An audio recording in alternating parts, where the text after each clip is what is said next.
Sports Card Nation, the hobby is the people.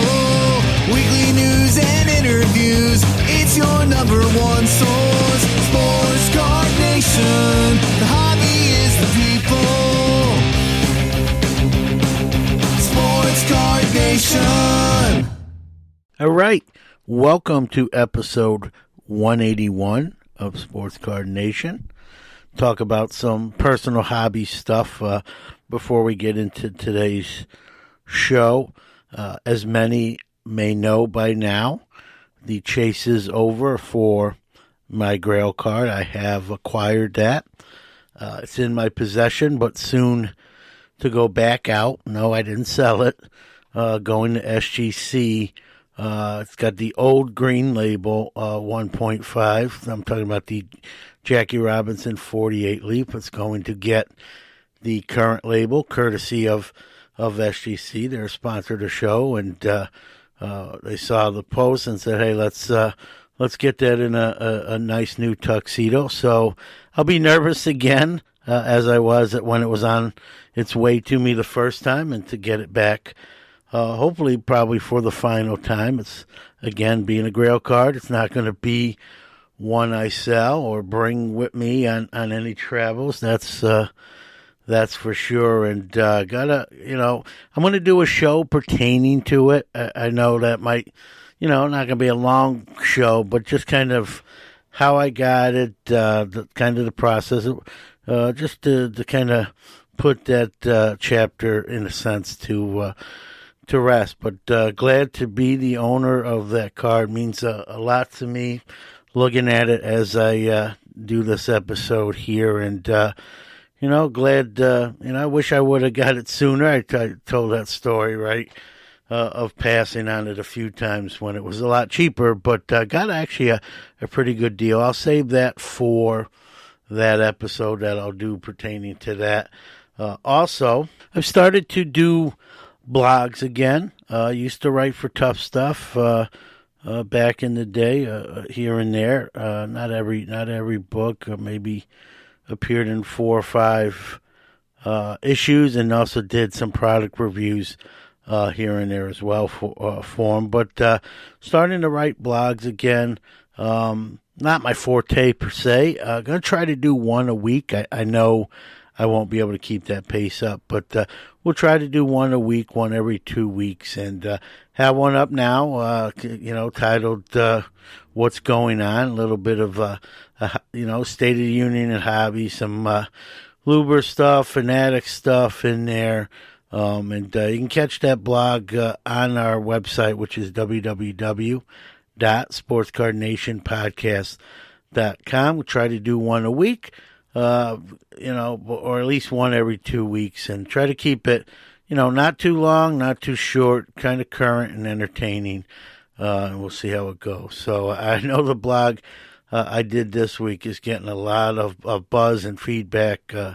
I've gotten some feedback. Most agree with sort of my sentiment, and I don't mince words, folks. I've said that many times. I kind of call it like I see it. Our policy too is if we talk about anybody in the blog or even on the show, I make sure to tag them. I think it's only fair, it's only right to let them know that they're being discussed. So if those parties, and that's good and bad, even if I'm talking about you in a good way, I'll tag you. So I think it's only right to let people know when their name is being put out there, and good, bad, and indifferent.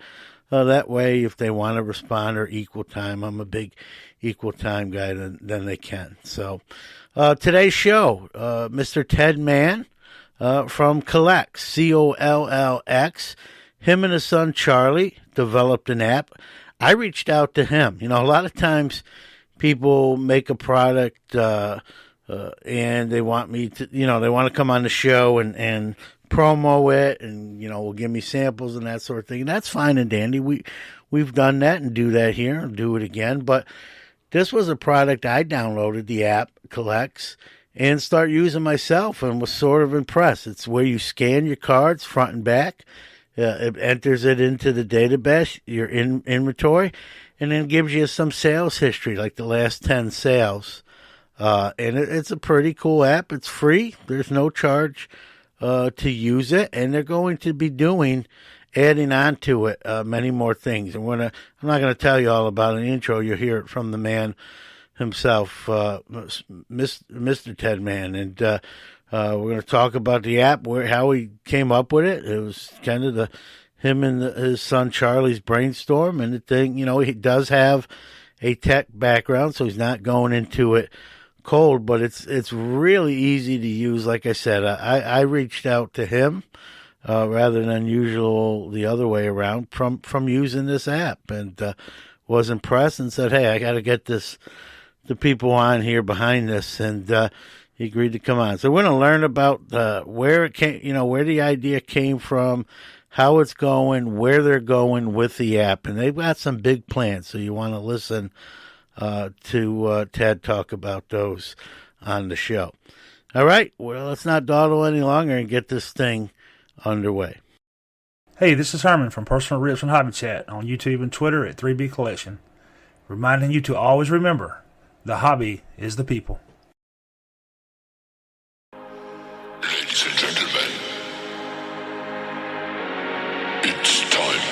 The show starts in 5, 4, 3, 2, 1. Are you ready? It's showtime. All right, real happy to be joined by my next guest on the Sports Card Shop at Moco guest line.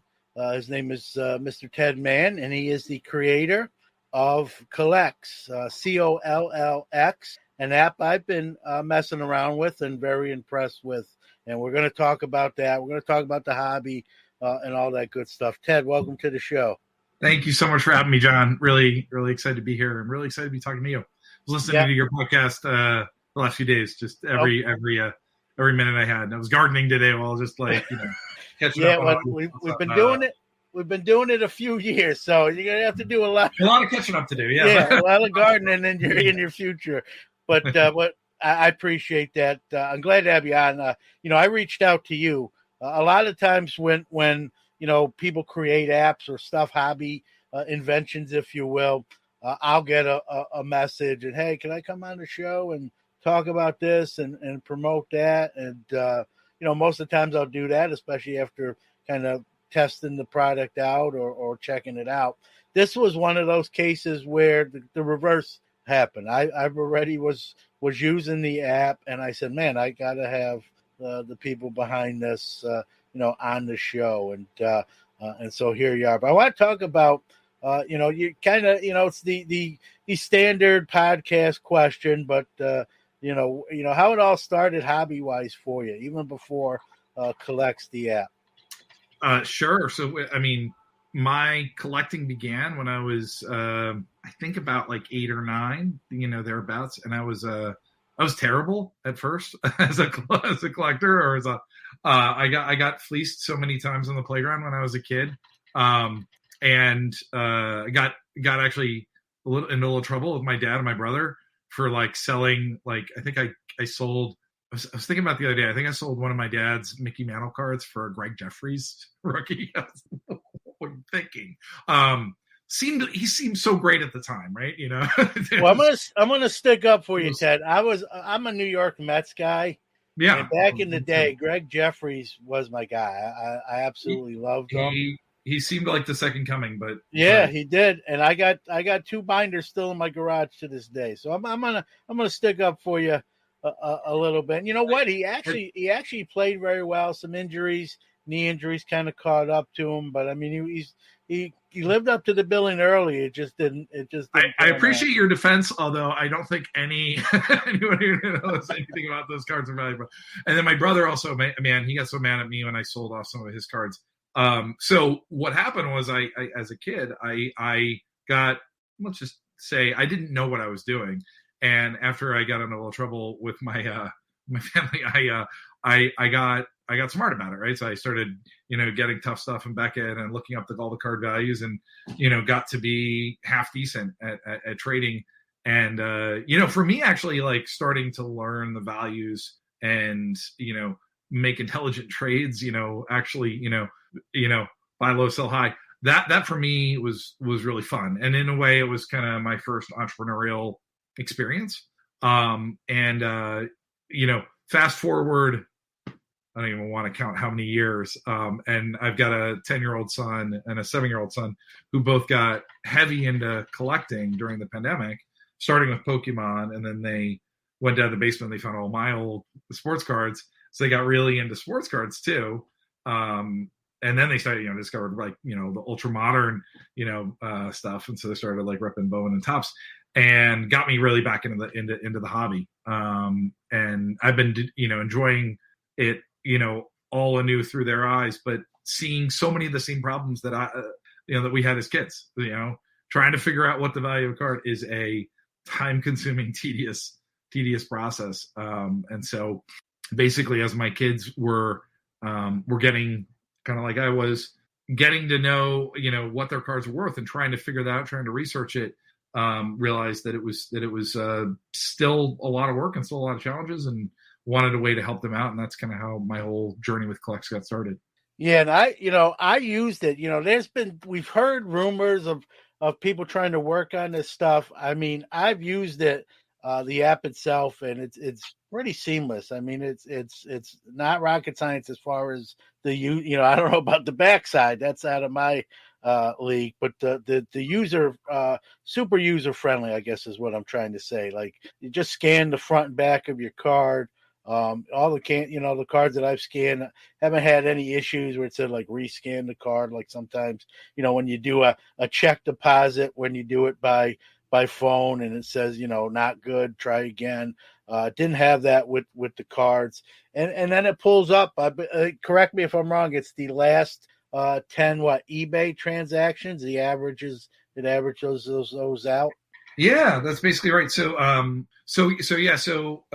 basically the way the app works is we try to identify the match, right? So you take a picture of the card and we do what's called a visual search on the image, and we match it to a reference image that we have. So we have images for a lot of cards, not every card, but we try to have as many as possible, and we're still building out that image database. We'll match it to that card, and then we show the most recent historical transactions for that card.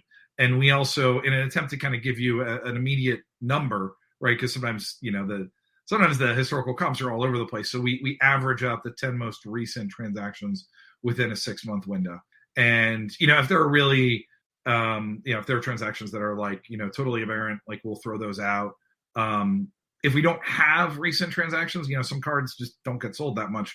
We'll go back to a last known sale, right? And if we don't even have that, like we have some cards that just have no recent sales history whatsoever. And in those cases, we come up with an estimated price, which is based on other comps for that set, or that, using that player, right? We have a player multiplier, or like if it's a modern, ultra modern card, like parallels and variants, we have multipliers associated with those too.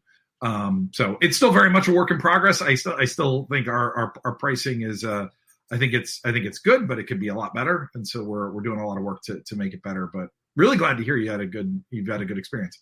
Yeah. And I'm not just saying that. That's why even in the intro, I wanted to make it very clear. Like, you didn't say, "Hey, John, can I come on and talk about this?" Was a case of me contacting you and saying, "Hey, I love this app.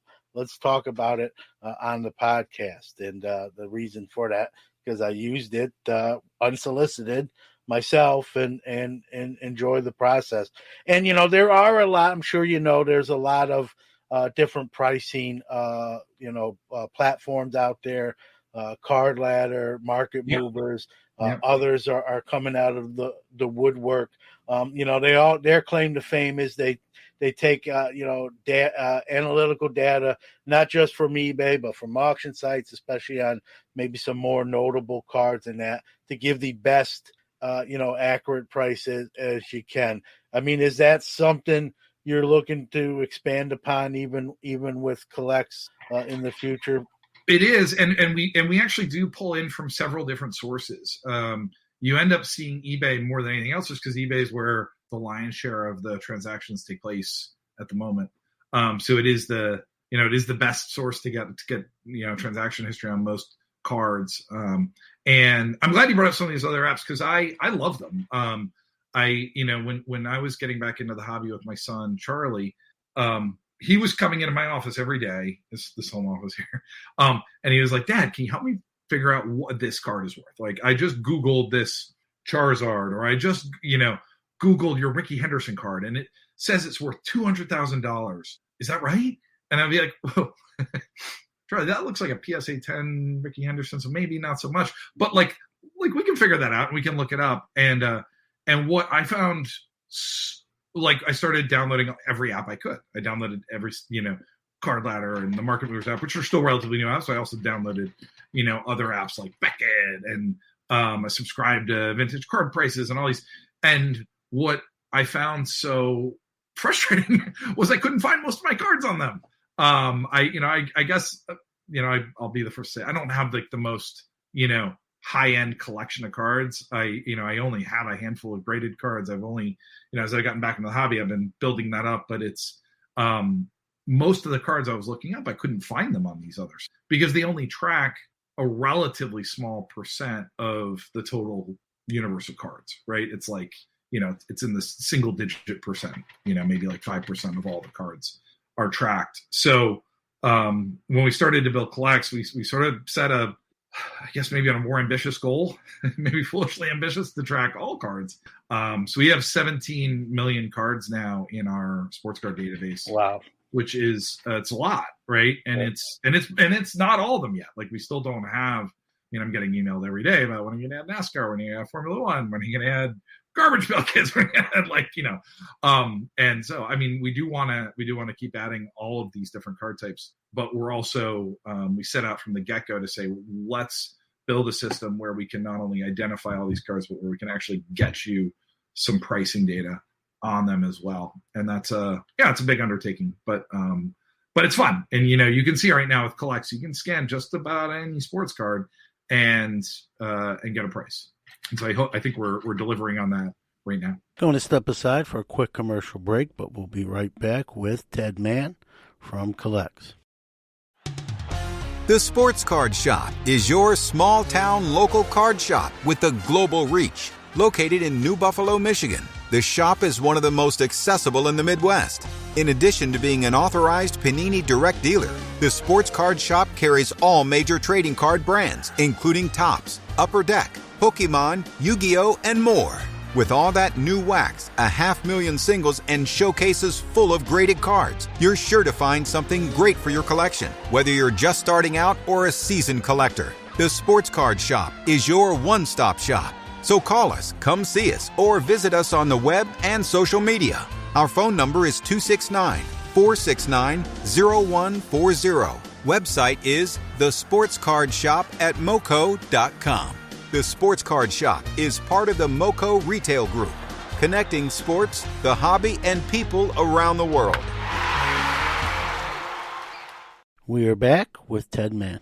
What happens? I have the ones I've scanned. I haven't used it. I don't want to make it sound like I'm a power user, but what happens if someone scans a card that's not in the database? What kind of message will they get? How does that work? So there's a couple scenarios where you might scan and you wouldn't get a result. One would be, and this happens all the time, and I'm glad you got matches on all your cards, but sometimes people take photos like, they're in the dark or it's like poorly lit or whatever, and they won't get a match. And so in those scenarios, there is actually, you can go and take a picture again, but you can also, you can actually manually look up the card, right? So there's a text search, and you can search the database, and you can, should be able to find any card that we have in there. But let's say you scan we don't have golf yet, right? So you scan a golf card. Right now, there's not a way to add that to your collection. We are working on a way that you'd be able to add something that isn't in our database. The downside to it, at least initially, will be we won't be able to track the price, because if it's not in our database, there's no way that we're tracking the eBay prices. But we have so many collectors that want to be able to add, whether it's, an individual single card that's not in the database, or what if you want to add, sealed wax, or you want to add, some other kind of, maybe you want to add, we don't have complete sets, right? That's not a thing you can add as yet, but we'll add that type of functionality. And as we as we allow people to add those kind of ad hoc things, we'll start to begin to track the pricing for those, especially if we start to see there's like a critical mass of people. So, I expect that we'll be able to roll that out, probably not this month, but maybe next month, start to give that ability to add things that aren't in the database. I think, as someone in the hobby, Ted, we've probably all hobbyists at one point, or a lot of us have said, man, I'd love to have an app where I could just scan my card and have this sort of thing occur. But I have no background in programming or that. What allowed you? What's your background that allowed you to get CollX off the ground and functioning in a great way? And as you said, you're going to be expanding on this as well. I couldn't do it. Why? I guess I'm asking you, how did you do it in layman's terms, I guess? Sure. Well, so I was telling you a story about my son, Charlie, and, Charlie's been looking at what I do for a living. And for the last 10 years, I've run several technology companies that all utilize computer vision, visual search as a sort of a backbone of the business. So my first company was a coupon app called SnipSnap, where you could take a picture of a coupon. Probably doesn't sound that dissimilar from CollX. Take a picture of a coupon, it would digitize the coupon, give you back a mobile coupon. And we grew SnipSnap to over 6 million users in about 2 years. Became one of the most popular coupon apps in the App Store. And we sold it in 2015, made some money. But it's by the way, it's still a great app in the App Store now. And after that, I ran a company called Slice, which did visual product search, so it was product identification. And in that case, it was not an app so much as a thing we licensed to retailers who put it inside of their application. So you'd use an app like the Nordstrom app or the Macy's app or the Home Depot app, and there's a camera function there where you can take a picture of a product, look it up on their site. So if you're ever looking for that spare part, the thingamajig at Home Depot, you can just take a picture and it would say, oh, that's a U-Bolt over in aisle 5, bin 6. Cool. So anyway, so I'd been working in this technology for years, and Charlie said, Dad, why couldn't you just do that with trading cards? Would that work? I think it would. And so CollX wasn't really initially, I wasn't I had this great ambition to go, conquer the sports card world. I was just trying to help Charlie. The initial prototype was just I used a spreadsheet application called Airtable and kind of hooked it up to, so you could take a picture, add it to the Airtable, look it up. And this kind of clunky prototype went kind of viral with all of Charlie's friends. And then all the dads in the town started calling me about it. And that was around the time I called my old CTO and I said, I think we got to get the band back together and make another app. That's awesome. I think you're helping a lot of Charlies at this point, and that's a great thing. And like you said, it's going to change. As you add more cards, more sports, more non-sports. Right now, what sport? What can you scan for those listening? What can you scan right now? And what are, I don't want you to give out the secret sauce necessarily, but what eventually will you be adding to the platform that maybe you don't have it right now, but it's coming, that sort of thing? So we supported right out of the gate, baseball, basketball, football. We've now added hockey, soccer, wrestling. And we will be adding Pokemon. This is partly because Charlie is insistent. The first prototype was done on Pokemon, but we're going to add Pokemon, Magic, Yu-Gi-Oh, and then we will continue to add sports, right? So I definitely want to add NASCAR, Formula One, a lot of there's a lot of multi-sport sets, right, which we don't have in the app yet. So I'd like to add those, get in other MMA, golf, keep on going down. And eventually I'd like to be able to, support other kind of non-sports cards, I don't know, a lot of people want Marvel cards. When I was a kid, I loved Garbage Pail Kids cards. I think, we've got now a pretty good repeatable process for adding a new card type, and also a system for being able to track the pricing, right? It does require some infrastructure and setup. So I wish I could just flip a switch and turn all these on. But I think we've got a way to be able to kind of keep adding. And then I think, like I said earlier, like we'll give the ability to add things that aren't in the database too, which will hopefully give us a little more flexibility. And if we start seeing people adding, jerseys or comic books, that might be some guidance for us to know, hey, maybe that's another area we should expand into. How difficult is it to add, let's say, like F1 or golf, like to add a genre? Is it? I mean, what kind of process is it? Does it take weeks? Does it take a month? Does it take days? Like, how long can something like that be? How long does something like that take to be integrated? It's actually not a ton of effort. The biggest challenge we have right now, because we already launched the app, we've got a lot of users, and we're building out a whole bunch of additional functionality and features into the app. Adding new categories isn't so much the challenge. It's just being able to walk and chew gum, right? Like to be able to do that at the same time that we're doing all these other things. So, it's just sort of a matter of kind of like being able to kind of, put out we just put out a release, for example, that has a referral program, which is a thing we really wanted to be able to give people a reason to share the app with their friends and their family and reward them, incentivize them. So we're giving people free PAX cards when they refer their friends. So that was an important feature we wanted to add. And then we also got out wrestling at the same time. So we're sort of trying to, do it in such a way so that we can add a new sport or a new category and also get in some cool new features that people have been asking about. And that's, we have a lot of stuff coming down. I'm not super secretive about our roadmap, so I'm happy to talk about some of those things if you'd like. Yeah, for sure. All right, we're going to step aside to hear from one of our great sponsors, but we'll be back with more with CollX and Ted Mann. Are you a new sports card collector or someone that's returning to the hobby? Maybe you're just looking for a friendly, trustworthy community to hang out with and enjoy collecting. Midwest Box Breaks has been bringing collectors together for almost 4 years with affordable breaks, helpful Twitter threads, and a Discord group packed with generous people who care about the hobby and other collectors. Check out the breaks at MidwestBoxBreaks.com. First-timers can use the coupon code MBB10 and save 10% on their first order. Your first break mail will also include a bonus card, so no one strikes out on their first break. Our goal is to bring you as much value as possible. We've even launched an NFT project dedicated to the hobby. Find us on Twitter at MidwestBoxBreak.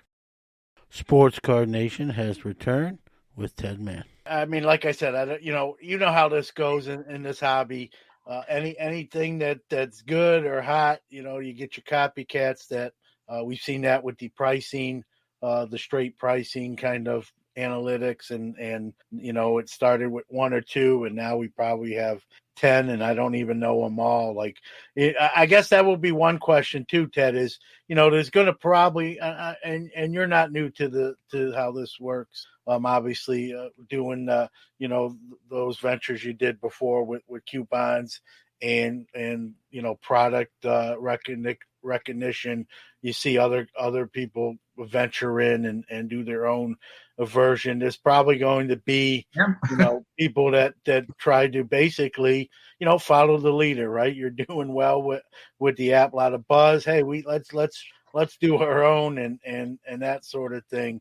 What kind of your take on that? How do you navigate through that? Is I've had people tell me imitations, like this cliche goes, imitations the sincerest form of flattery. But how do you deal with that, compete with that? What are your thoughts on that kind of those things when they happen?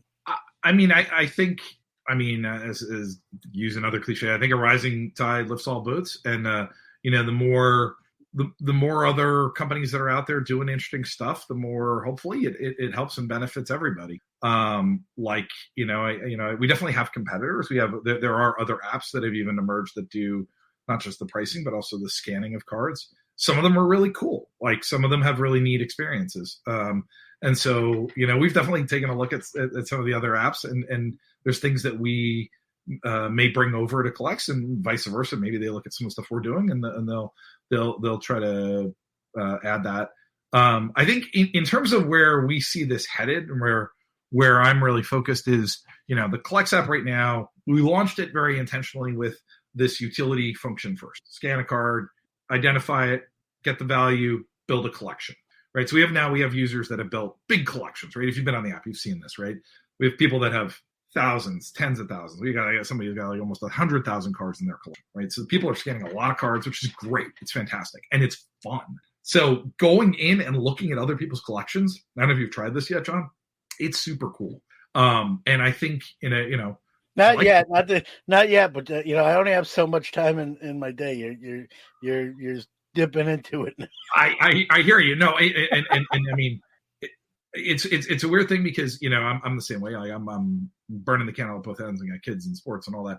But when you start to go into these other collections, it's fascinating. It's such a fun discovery experience. I have this one collector on CollX who started reaching out to me to do some trades. And so I got to talk to him, got to know him. And lo and behold, I found that this guy's already done, we've only been out 3 months. So this guy's already done 70 trades on the app. So he's like a power trader. And to boot, he's got, thousands of cards on the app as well. And he was telling me how he also has a son who's getting into the hobby, and they'll spend hours every night just going through, checking out other people's collections, looking through and interacting. So I think, I like to think one of the things that we're bringing to the table is this social layer, which, it already exists in like Facebook groups to a degree, but in those Facebook groups, you don't really get visibility into what the other person has. You don't really know much about their collection. And I think, the ability to do that with CollX, the ability to see those cards, to interact, to do a deal, to trade, what have you, I think that's going to be pretty neat. And so the biggest feature that we're working on right now, I didn't even call it a feature. This is how we ultimately make money and make this into a real business. Is we're launching a marketplace. We'll be launching a marketplace very soon. We're recording this in mid-May. Who knows? By the time we come out, maybe the first iteration of the marketplace is already live. But the marketplace that we'll launch will be, I think, pretty unique insofar as the buyer and the seller have this visibility into what each other have, and we, CollX, can help surface the cards that you're going to be most interested in from the person you're dealing with. So if I'm doing a deal with you, John, and we happen to both love the Mets, right? All of a sudden those Mets cards, because that's a team that I collect, are going to surface to the top. And, Greg Jeffries, just going to use that random example. Maybe those Greg Jeffries cards bubble up to the top because, we both have a shared affinity. So we can facilitate kinds of deals like that in a way that eBay really can't. And to boot, we'll do it for half of what they charge, right? So eBay, as I know some people call them, I think this will be a way better deal. And I think it'll give people a reason, if they are actively selling there, to maybe try something else. And for all these collectors that we're bringing into the hobby that maybe have never even thought about buying or selling a card, giving them a really nice, easy path to being able to transact on their card. No, I like that. It kind of acquiesces to kind of, right up your alley, whatever team player kind of, it can automatically filter to that. I've used the term FeeBay. You don't have to apologize. I've used that. Anyone that listens to this show. Now, I use eBay. Full disclosure, I don't want to besmirch it. Me too. Listen, no, it's the only game in town, really. You're going to get the number one, selling marketplace. But what's one of the drawbacks, right? It's not the cheapest marketplace. They'd admit that themselves. I mean, they'd have to. So, FeeBay is a term I've used on more than one occasion on this show. So yeah, I smiled when you said that because and not many others have too, and there's a rightful reason for that. And one thing I want to toot your horn here on the app is besides the pricing, it's a great way. I haven't really fully dived in yet, like I said, but it's a great way to sort of organize your collection because as you scan these cards, and like you said, you can see other people, what they have in their inventory that they've but it's a good way to even organize your own and sometimes keep track of what you have. And, whether you're a player collector, a team collector, you put your cards on there, and if you're at a show, like, hey, I'm not sure, if I have this one or not. You get enough cards. Sometimes you don't remember. Oh yeah. Do I have this card or do I need this card? And you can go to the app and see if search it.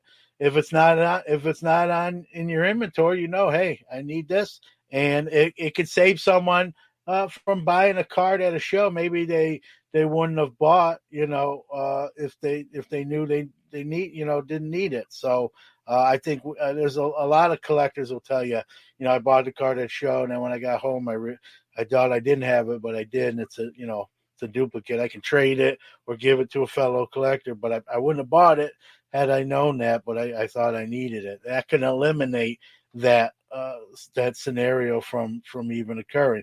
Now, a lot of times those are cheap cards, but what if it's maybe a little more pricey? If someone has quite a bit of inventory, I can't tell you everything I got, in some of these ranges. And so if it can save somebody a transaction where they can put that money to something they do need, I mean, that's a positive, and something I thought about when I was using it. Like, this is a great way to track what you have. Forget the pricing stuff's nice on its own, but even just knowing, hey, I have this, need this, have this, need this type of thing to build your database of your own inventory. And like you said, with the marketplace that you're going to have here, maybe by the time this airs, it'll actually be live. It'll be great. You can see what other people have, and they can see in turn what you do as well, whether it be now with this marketplace, will it be buy, sell, trade? You want to encompass everything. So it'll definitely be buy sell initially, and we are going to add an ability to trade. That's going to take a little bit longer. So we, I don't know if I'm a big proponent of just like with CollX, like just launch an initial version. It doesn't need to be perfect. You can keep iterating it, making better. So with the marketplace, we'll initially support buying and selling, and then we'll add in the trading capability probably in a later release. And we'll be doing. I think the coolest thing about it is this ability to be able to negotiate these multi-card deals, right? Which you can kind of do this on eBay and some other places, but we definitely have seen with people that are already transacting on CollX, right? We don't give any framework for it, so people just end up doing it all through messaging on the app. We have a messaging interface where you can reach out and say, "Hey, I want that card. I'll offer you $5." But what tends to happen is, you want to get to especially if you're buying lower end stuff, you want to get to enough cards that the deal makes sense, right? So if you're buying a $100 card, that's fine. Right? Just, you do the deal based on that. But if you're buying, a $4 card, a $5 card, right, you're going to want to have several of those. So you essentially, like in the app, you'll put these into a deal room where you can then negotiate on the group of. So I think it's a really cool experience, and that whole back and forth. This has been done in other areas, right? Like other apps, like Poshmark does this really nicely in the apparel, secondhand merchandise, but nobody's ever really done it for collectibles. At least I don't think so. I'm not aware of a place where you can go and do that kind of multi-item negotiation. So we've spent a lot of time and a lot of love thinking that through. And we'll handle payment, shipping, all that jazz. And like I said, the fees will be about half of what eBay charges, both for regular sellers, and we'll actually also be. We could talk about dealers and stores, but we're doing a lot there too, and we'll be having the service the marketplace will be similarly discounted for dealers and stores. All right, going to step aside, hear from a great sponsor. After that, we'll be back with CollX. Pastime Marketplace has a line of graded card cases that are waterproof, airtight, dust-tight, and hardened to protect and organize your valuable collection. Each of our cases come with pre-cut and pre-formed foam, so you don't have to cut and tear the foam when you get your case. The pre-cut foam inserts are sized to hold PSA, Beckett, SGC, and CGS slabs. Store it all safely and securely with a case from Pastime Marketplace. Check them out at www.pastimemarketplace.com. We are back with Ted Mann and CollX. My next question, I think you sort of touched on it a little bit, right? As great as the hobby is, I think we both can agree, right? There's that other part that rears its ugly head every now and then, right? Someone that, does a transaction and, whether it's they don't ship their end of the bargain or they do the old switcheroo, right, and send maybe a lesser version and that sort of thing. Up to no good, for lack of a better way of saying it. Are you going to have a system in place, a vetting process? How do because obviously when that happens, the fingers first get pointed to a platform, then Sure. the person, or kind of both at the same time.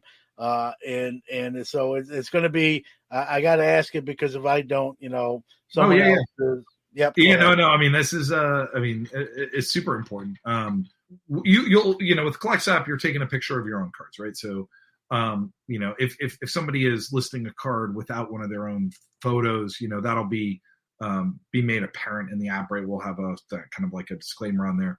But obviously, on any platform, any marketplace where you're buying a card, you want to look at the picture of the card and verify it. And if you should get a card that doesn't match what you purchased, right? If somebody took a picture of something and then sent you something else, you'll have 3 days after receipt to to basically report that. And if that's the case, then you can return the card and no money changes hands with the seller. So that's how it's going to work on our platform. It's similar to how other marketplaces like Poshmark have done it. I think it's a good way to handle it. And we'll have to adjudicate some of those probably, but that'll be the CollX guarantee. Just to follow up off of that, Ted, let's say I would never do this, but just for hypothetical situation. So you buy a card from me, and now are you holding the funds? It's sort of like a hope until the buyer is received and it's been verified. Okay, all right. So you can't get burnt out as far as not getting your price. If it doesn't come, the buyer can say, "Hey, I never got the card," and the seller won't get those funds, won't pass right. through. And for the seller, that's why it's kind of imperative on them to either use our shipping label or generate a tracking shippable label of their own. If they don't, which will that'll be an option, right? I mean, as with selling cards, you don't necessarily want to be saddled with kind of a higher cost shipping label. So if you want to generate your own shipping label and track it however you're going to track it, but if you don't put in a tracking label, we'll have no way to verify that it ever did reach the buyer. So that's I think that's going to be an important important thing. All right, same situation. I'm just playing devil's advocate. You buy an 89 Upper Deck Greg Jeffries from me, and I send you a 1992 Fleer Greg Jeffries. You get something. Any tracking attached? But it's not the right card. It's not the same card you sold me. Yeah. How do you handle that? I would just you would say this is not the right card, and then I submit a picture of what I got. It would clearly not match the card, presumably that you had listed, and then you would then I'd mail the card back to you. Now, if someone does that, I mean, is there any long-term repercussions? Can you seller ratings, things like that? Or if it happened, one time too many, whatever you decide one time too many is, whether that's 1, 2, or whatever. Can you sort of ban someone from the platform so that it doesn't? In other words, continue to occur. Yeah, we haven't gotten so far as to figure out exactly what those rules are going to be at. But there will be we will have a policy that if somebody's abusing the system, that we will boot them. We haven't. I mean, so far nobody's transacting through our platform, so we haven't really had anybody abusing the CollX app at all.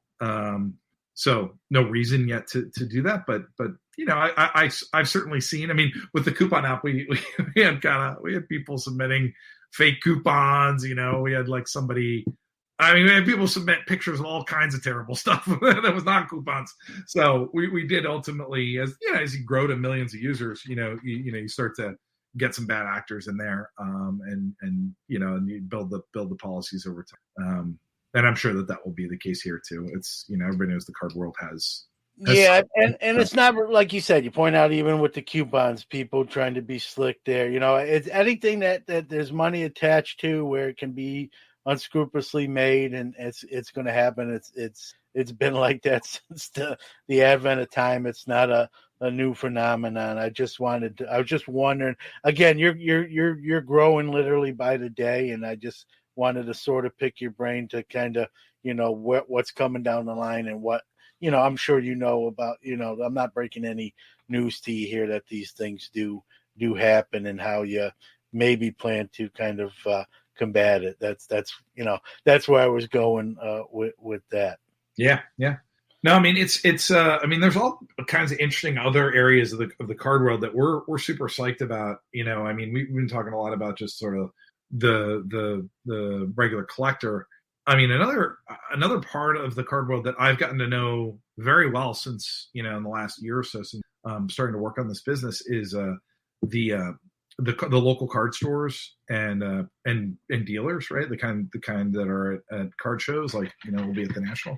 And it's become, really, I find it really interesting to see how little technology they really have to help manage their business and run it. And I think, to me, that's a tremendous opportunity, because just like we're helping with CollX app, we're helping average collectors figure out what their cards are worth and digitize them.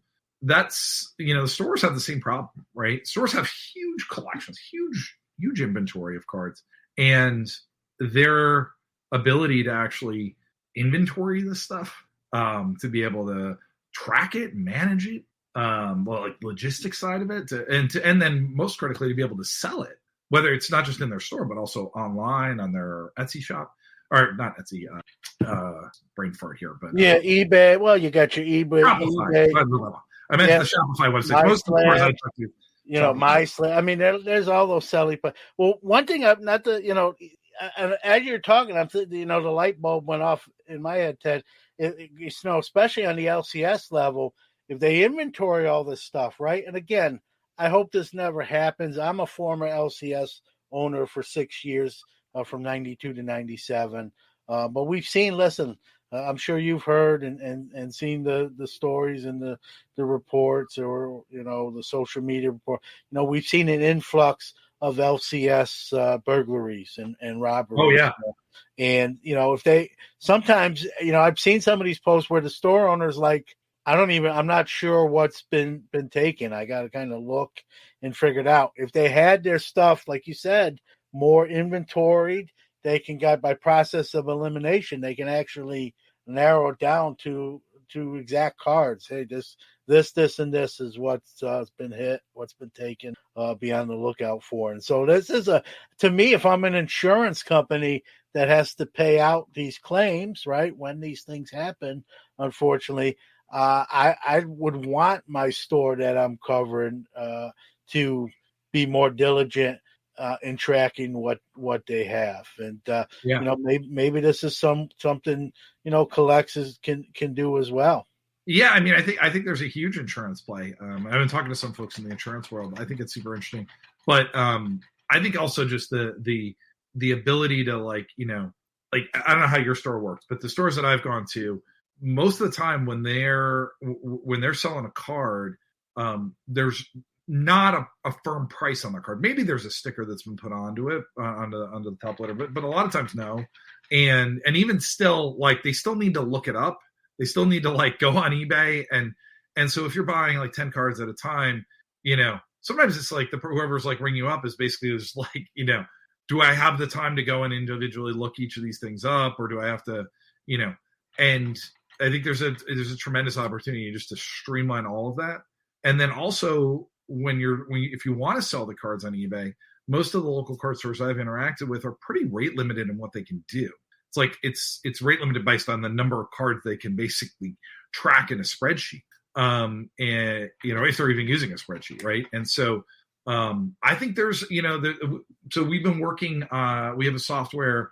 I can't go into too many details right now because we haven't announced this yet, but we will announce it pretty soon. But I can tease it a little bit.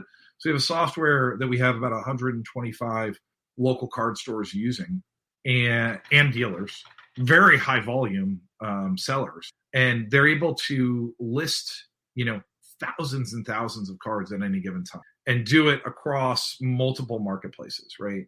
So I obviously for selfish purposes, I hope the CollX marketplace becomes the default that everyone eventually goes to, but it's not live yet. So at the moment, the world we live in is, dominated by eBay and Amazon and some of the other marketplaces. So just giving these stores and dealers a path to being able to cross post and have their cards on all these places and have all the inventory in sync, I think is going to help them tremendously. And I've already seen this happen to some degree in the Pokemon and Magic space, where frankly, like card stores dealing in Pokemon and Magic have some more tech that they've been able to use over the last few years. And I think we can do the same thing for the sports card stores. So I'm psyched about that opportunity as well. Well, it sounds like you got, you got visions of sort of where you want to go. Quick break, but we'll be right back. Hey everybody, have you heard about Collectible? It's the one-stop shop where any collector can buy and trade affordable shares in some of the most rare and valuable sports cards and memorabilia in the world, starting from just $5. From 1952 Mickey Mantle PSA 10s in Wilt Chamberlain's iconic rookie uniform to one-of-one Patrick Mahomes RPAs, rare LeBron James logo mans, and everything in between, Collectible is creating never-before-seen access and opportunities for all. Let's grow the hobby we love together. Please note this is not a recommendation or solicitation to buy any security. All investment decisions should be undertaken after doing your own research. And we are back with Ted Mann and CollX. And talking to you quick to adapt and sort of change on the fly as you need. I think that's important. Going back, you asked about my store. It was 92 to 97. So this is back in the medieval times. And, all my stuff was priced. So there wasn't, like you said, would have a sticker with a price on it. But I had one of those old sort of like green ledger books. And I really just sort of on the sticker, it have a number, like a SKU number, like 1. So if you look at 1 in the book, it would have that card. And if I knew what I had into the card, that would be in the ledger. Sometimes when you buy sort of a bunch of cards at one time, it's hard to really, then I'd probably leave that blank. And then it was a good way to kind of track what's sold and for how much and what you had into it. It was a good way to, like, when it came time to sort of, reload and look for what to buy, it was a good idea to kind of go to that book and see where you're at. Now, obviously, this was before the computers and the technology we have here in 2022. But I think, John, I don't know if the stores that you talk to still, like, I think many of them basically still operate the exact same way. And it's not a bad system, right? But it is essentially just like it's like a spreadsheet. And it's, as well as anybody, like the minute you put a price on there, it's immediately, going to be outdated, right? 2 months down the road, like that player has, is inactive, or maybe they became an MVP, like, and the prices, in this age, they need to be able to adjust. And likewise, if you're trying to do this multi-channel selling, like if you want to be able to like sell your stuff online, do a higher volume, you need to be able to kind of keep everything in sync. So it's, that's the thing that software, can help solve. And I think, I think that the stores and the dealers, I hope we can help them tremendously. I mean, I don't know what's in the future between like what Fanatics has planned or what else is going to change in the hobby. But a lot of stores still make a huge chunk of their revenue from selling singles. And if you can help them sell more, I think that's good for everything. Yeah, no doubt. And something you said earlier in the conversations, people don't realize how much of, stores survive on their sales, not even inside their own four walls, the online sales and deals that they make. And, the internet's made the world a lot smaller place. Matter of fact, one of the reasons I left my store wasn't that it wasn't fun. I was a younger guy then, and, kind of being in the store, I was getting asked by my friends, hey, we're going here. We're going to see this concert. We're going out of state. And, I couldn't really go because I had, that commitment to the store. And I don't regret the store or anything. I had a partner as well. And so eBay, kind of going back to eBay that came along, this new company, eBay, and people were coming in and, hey, I can get this on eBay for this. Can you match that or do better?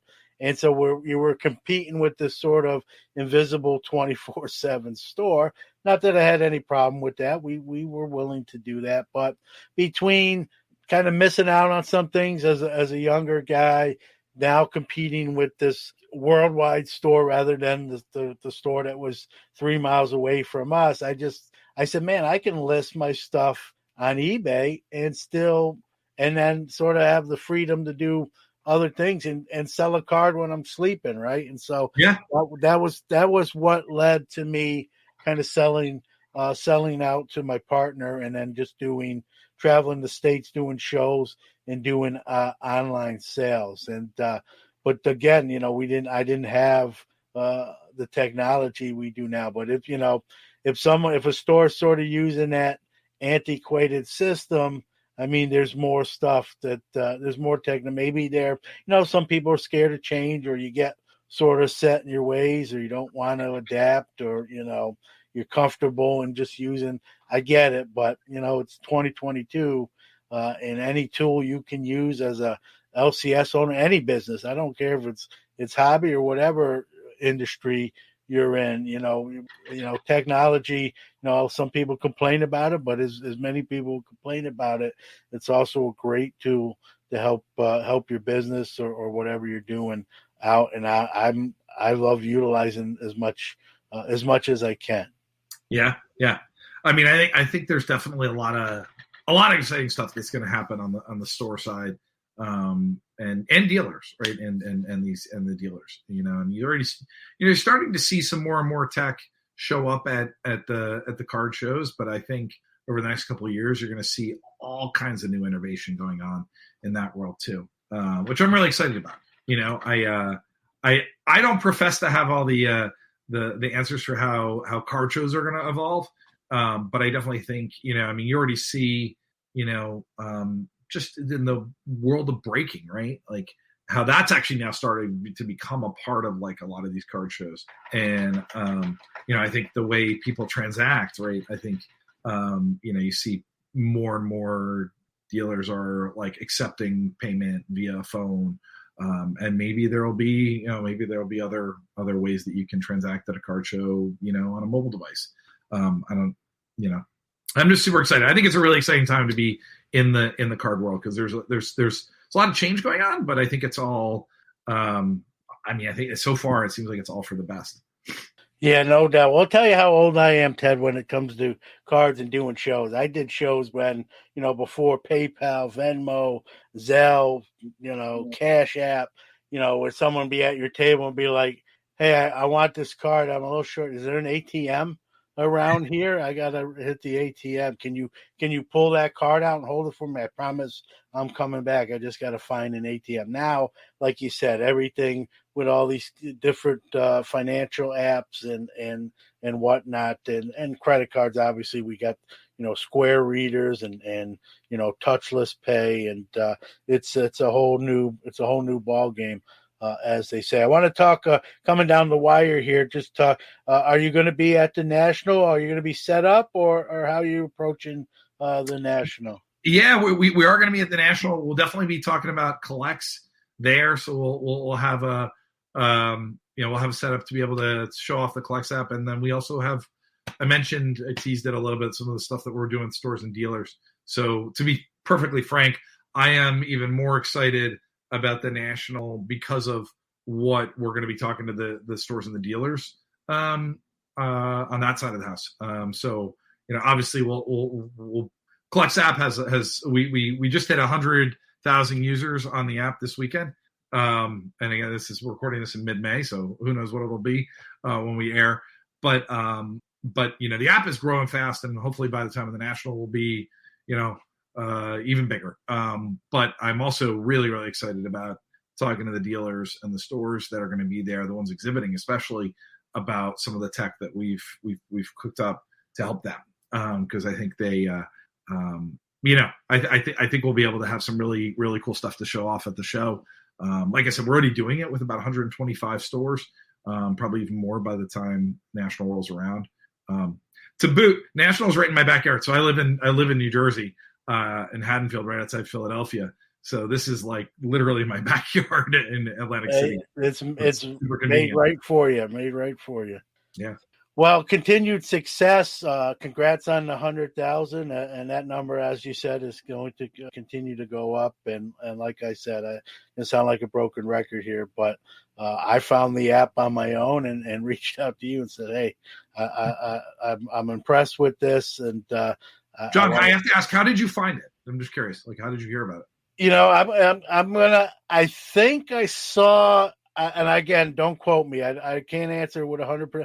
I think I saw like a Facebook, someone talking about it on Facebook, whether it was an ad or just a message. Hey, man, look, I'm using this, and I said I've got to check that out. And I love hearing about how people find it. We've had a bunch of people see it on like the local news, so a lot of local news broadcasts, social media, word of mouth. You know, it's really neat. I love being able to hear how you came. Yeah, I believe it was. I either seen a Facebook post, an ad, or someone saying, "Hey, I checked this app out. I've been using it. It's cool." And I went out and downloaded it, and the rest is. I wanted Ted.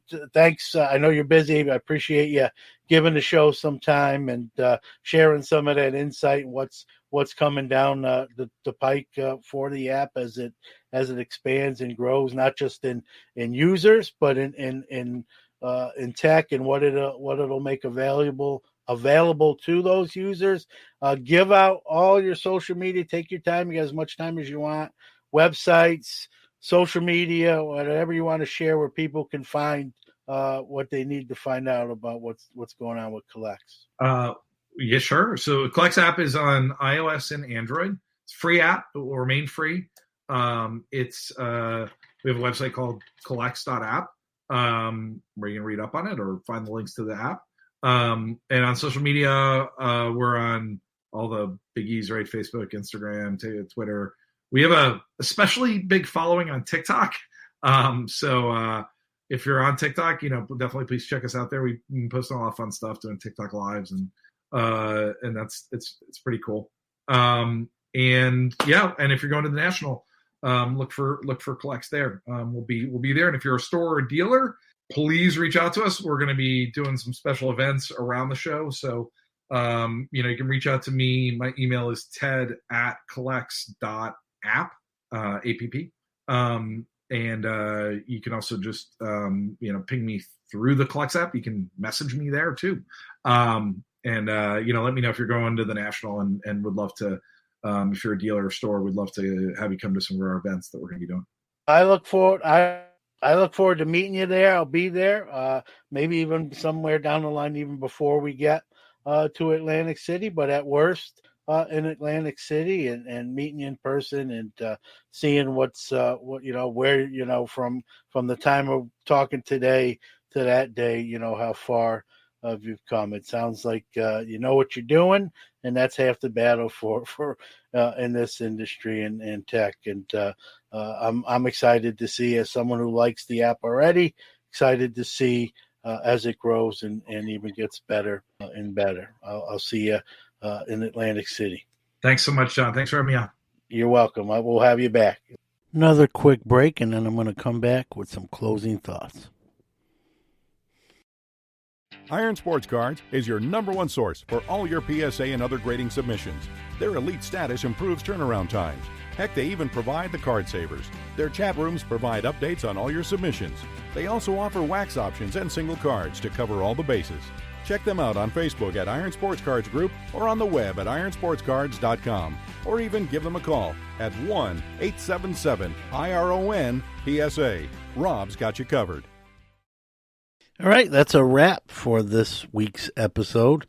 Thank you for joining us and downloading the show. I also want to do some special thank yous to those. I posted on our social medias when I acquired that Jackie 4849 Leaf, my Grail card there, on all our social medias. And I tell you, I got private messages, emails, outward messages on threads of congratulations and how people were so happy for me. And that means a lot, right? We talk about the hobby as the people.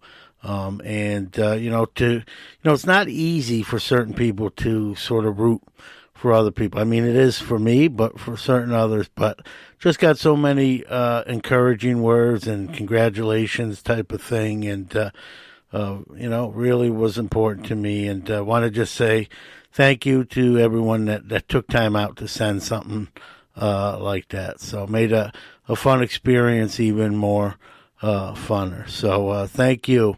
Out there, for listening to the show and for reaching out as well. So that's going to do it. We're going to, next week we have Erica from Love What You Collect, young lady from the Philadelphia area, real great ambassador and advocate for the hobby, just like her tag name says, right? Love What You Collect. She's, just spreads a lot of hobby positivity and joy, and wanted to have her on. She's going to come on and bring some of that positivity and joy here to Sports Car Nation. So that'll be next week. Look for Erica on the show. That's a wrap on another edition of the Sports Car Nation podcast. Thank you to all the awesome listeners out there. Without you, there is no us. Thank you to all our great guests who drive this show, and also our wonderful sponsors who help us produce the great hobby content every week. Remember, another Hobby Quick Hits episode drops every Monday, and Sports Car Nation returns again next Friday. If you like the shows, we appreciate those positive reviews. Be well, and always remember, the hobby is the people.